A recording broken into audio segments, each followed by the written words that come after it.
పేద ప్రజల యొక్క హక్కుల సాధన కోసానికి దేశ స్వతంత్ర పోరాటంలో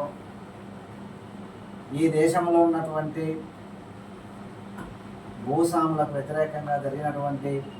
తెలంగాణలో జరిగిన సాయుధ పోరాటం కావచ్చు,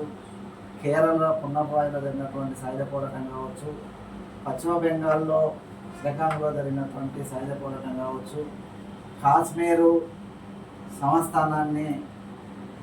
అదే ఒక ఇప్పుడు కాశ్మీర్ రాష్ట్రం ఉన్నటువంటి అది కూడా ఒక ప్రత్యేక దేశంగా ఉండేది. ఆ సంస్థానాన్ని భారతదేశంలో విలీనం చేయాలని జరిగినటువంటి పోరాటం కావచ్చు, 1980 నుంచి 85 మధ్యకాలంలో పంజాబ్ను ప్రత్యేక ఖలిస్తాన్ దేశంగా ఏర్పాటు చేయాలని జరిగినటువంటి ఏర్పాటు వాళ్ళ ఉద్యమానికి వ్యతిరేకంగా కానీ, అస్సాం రాష్ట్రాన్ని ఈశాన్య రాష్ట్రాల్లో బోడోలాండ్ పేరుపైన ప్రత్యేక దేశాన్ని ఏర్పాటు చేయాలని అస్సాంలో జరిగినటువంటి బోడోలాండ్ ఉద్యమానికి వ్యతిరేకంగా ఈ దేశ సమగ్రత సమైక్యత కోసానికి జరిగినటువంటి అనేక ఉద్యమాలలో అనేక వేల మందిని ప్రాణత్యాగాలు చేసినటువంటి చరిత్ర ఒక భారత కమ్యూనిస్ట్ పార్టీ సిపిఐ మాత్రమే ఉంది.